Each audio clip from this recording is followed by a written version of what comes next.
guys আমাৰ first কুৱেশ্যনটো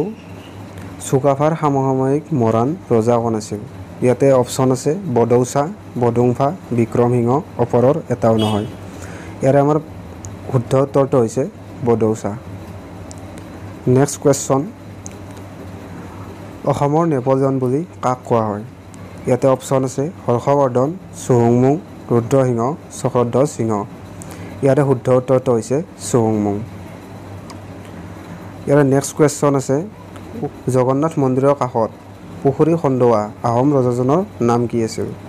ইয়াতে option আছে গদাধৰ সিংহ চুহুংমুং ৰুদ্ৰসিংহ চক্ৰধ্বজ সিংহ ইয়াৰে শুদ্ধ উত্তৰটো হৈছে চুহুংমুং গুৰু চৰিতৰ ৰচক কোন ইয়াতে অপচন আছে মাধৱদেৱ ৰামানন্দ দিছ ৰামচৰণ ঠাকুৰ ৰাম সৰস্বতী ইয়াৰে শুদ্ধ উত্তৰটো হৈছে ৰামচৰণ ঠাকুৰ নেক্সট কুৱেশ্যন নাৰদী পুৰাণ অসমীয়ালৈ কোনে ভাঙনি কৰিছিল ইয়াতে অপচন আছে ৰাম সৰস্বতী ভুৱনেশ্বৰ বাজপতি ৰামচৰণ ঠাকুৰ ওপৰৰ এটাও নহয় ইয়াৰে শুদ্ধ উত্তৰটো হৈছে ভুৱনেশ্বৰ বাজপতি নেক্সট কুৱেশ্যন মহম্মদ বিন বখতিয়াৰৰ আক্ৰমণৰ সময়ত কামৰূপৰ ৰজা কোন আছিল ইয়াতে অপচন আছে হৰ্ষবৰ্ধন পৃথ্বীৰাজ চক্ৰধ্বজ সিংহ পৃথু ইয়াৰে শুদ্ধ উত্তৰটো হৈছে পৃথু নেক্সট কুৱেশ্যন কোচ ৰাজ্য পৰিভ্ৰমণ কৰা ইংৰাজ পৰ্যটকজন হ'ল কোচ ৰাজ্য পৰিভ্ৰমণ কৰা ইংৰাজ পৰ্যটকজন হ'ল ইয়াতে অপচন আছে Hume Fitch Ralph Fitch Lord Canning ওপৰৰ এটাও নহয় ইয়াৰে শুদ্ধ উত্তৰটো হৈছে ৰাল্ফ ফিটছ অৰ্থাৎ ছেকেণ্ড নম্বৰ অপচনটো নেক্সট কুৱেশ্যন আছে গোহাঁই কমলালী কোনে সজাইছিল ইয়াতে অপচন আছে নৰনাৰায়ণ বিশ্বসিংহ ৰুদ্ৰসিংহ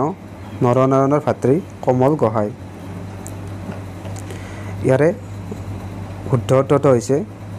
নৰনাৰায়ণৰ ভাতৃ গোহাঁই কমল ইয়াৰে নেক্সট কুৱেশ্যন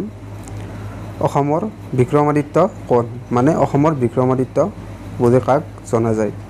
ইয়াতে অপচন আছে মহাৰাজ নৰনাৰায়ণ ৰুদ্ৰসিংহ গদাধৰ সিংহ চুকাফা ইয়াৰে শুদ্ধ উত্তৰটো হৈছে মহাৰাজ নৰনাৰায়ণ নেক্সট কুৱেশ্যন প্ৰচাৰ প্ৰথা কোনে প্ৰৱৰ্তন কৰিছিল ইয়াতে অপচন আছে স্বৰ্গদেউ বিক্ৰমসিংহ কোচ ৰজা নৰনাৰায়ণ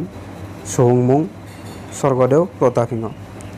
ইয়াৰে শুদ্ধ উত্তৰটো হৈছে স্বৰ্গদেউ প্ৰতাপ সিংহ নেক্সট কুৱেশ্যন চকৰিফেটি বুৰঞ্জী কোনে লিখিছিল ইয়াতে অপচন আছে নুমলী বৰগোহাঁই আতন বুঢ়াগোহাঁই সূৰ্যকুমাৰ ভূঞা ওপৰৰ এটাও নহয় ইয়াৰে শুদ্ধ উত্তৰটো হৈছে নুমলী বৰগোহাঁই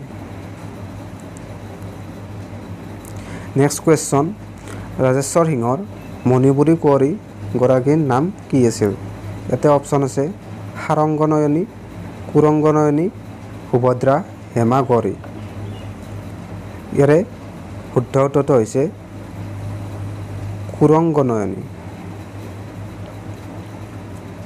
নেক্সট কুৱেশ্যন এক স্থায়ী সৈন্য বাহিনী কোনে গঠন কৰিছিল ইয়াৰে অপচন আছে আতন বুঢ়াগোহাঁই লাচিত বৰফুকন পূৰ্ণানন্দ বুঢ়াগোহাঁই কলীয়া ভমৰা গোহাঁই ইয়াৰে শুদ্ধ উত্তৰটো হৈছে পূৰ্ণানন্দ বুঢ়াগোহাঁই আহোমসকলৰ শেষ ৰাজধানী ক'ত আছিল আহোমসকলৰ শেষ ৰাজধানী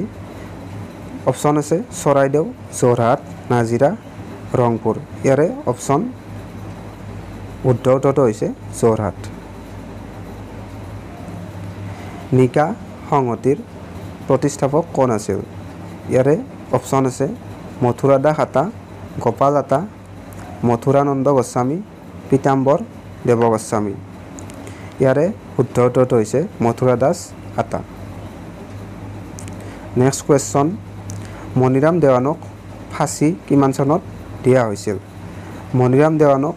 ফাঁচী কিমান চনত দিয়া হৈছিল 1857 চনৰ 21 ফেব্ৰুৱাৰী 1957 চনৰ 21 ফেব্ৰুৱাৰী 1858 চনৰ 23 ফেব্ৰুৱাৰী 1958 চনৰ 23 ফেব্ৰুৱাৰী ইয়াৰে শুদ্ধ উত্তৰটো হৈছে 1858 চনৰ 23 ফেব্ৰুৱাৰী নেক্সট কুৱেশ্যন জলম বঁটা বুলি কাক কোৱা হয় জলম বঁটা বুলি কাক কোৱা হয় ইয়াতে অপশ্যন আছে কীৰ্তিনাথ হাজৰিকা কীৰ্তিনাথ বৰবৰুৱা কীৰ্তিচন্দ্ৰ হাজৰিকা কীৰ্তিচন্দ্ৰ বৰবৰুৱা ইয়াৰে শুদ্ধ উত্তৰটো হৈছে কীৰ্তিচন্দ্ৰ বৰবৰুৱা আহোম যুগৰ মুদ্ৰাসমূহত ব্যৱহৃত প্ৰধান ভাষা তিনিটা কি কি মোষ্ট ইম্পৰ্টেণ্ট কুৱেশ্যন ইয়াৰে অপশ্যন আছে টাই সংস্কৃত আৰু অসমীয়া টাই ব্ৰজাৱলী আৰু অসমীয়া আহোম দেৱনাগৰী আৰু অসমীয়া টাই সংস্কৃত আৰু ব্ৰজাৱলী শুদ্ধটো হৈছে আহোম দেৱনাগৰী আৰু অসমীয়া নেক্সট কুৱেশ্যন অসম চৰকাৰৰ বুৰঞ্জী আৰু পুৰাতত্ব বিভাগ কিমান চনত প্ৰতিষ্ঠা কৰা হৈছিল ইয়াৰ অপশ্যন আছে 1926 চনত 1928 চনত 1932 চনত 1930 চনত ইয়াৰে শুদ্ধ উত্তৰটো হৈছে 1928 চনত আহোম যুগত ৰচিত সাঁচিপতীয়া পুথি মানে ইয়াৰে কোনখন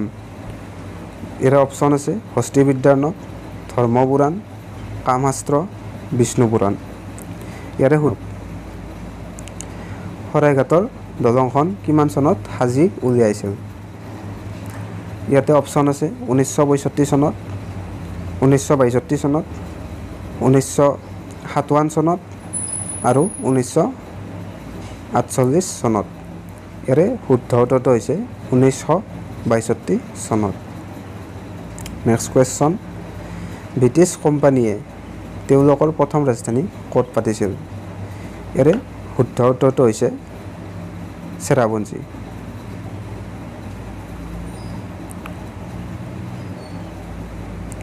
নেক্সট কুৱেশ্যন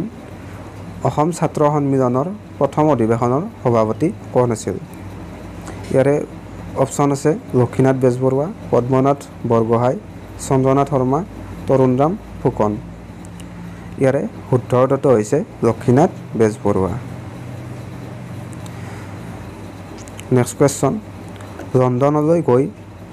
চেলবৰ্ণ কমিটিত অসমৰ হৈ ওকালতি কৰা নেতাজনৰ নাম কি আছিল ইয়াৰে অপশ্যন আছে গোপীনাথ বৰদলৈ চন্দ্ৰনাথ শৰ্মা তৰুণৰাম ফুকন নবীন চন্দ্ৰ বৰদলৈ ইয়াৰে শুদ্ধ উত্তৰটো হৈছে চন্দ্ৰনাথ শৰ্মা তো বন্ধুসকল এইটো লাষ্ট কুৱেশ্যন প্ৰথম ঘূৰণীয়া মেজমেলত অসমক প্ৰতিনিধিত্ব কৰা ব্যক্তিজনৰ নাম কি আছিল ইয়াতে অপশ্যন আছে চন্দ্ৰধৰ বৰুৱা গোপীনাথ বৰদলৈ তৰুণৰাম ফুকন মণিৰাম দেৱান হাই বন্ধুসকল আজি আমি এই 25টা কুৱেশ্যনে আলোচনা কৰিলোঁ আপোনালোকৰ ভিতৰত এই 25টাৰ কাৰ কিমানটা শুদ্ধ হৈছে জনাব আৰু এই 25 নম্বৰ কুৱেশ্যনটো মই আপোনালোকৰ মাজত এৰি দিছোঁ গতিকে কোনোবাই জানিলে নিশ্চয় কমেণ্ট কৰি জনাব বুলি আশা ৰাখিলোঁ ধন্যবাদ জয় আই অসম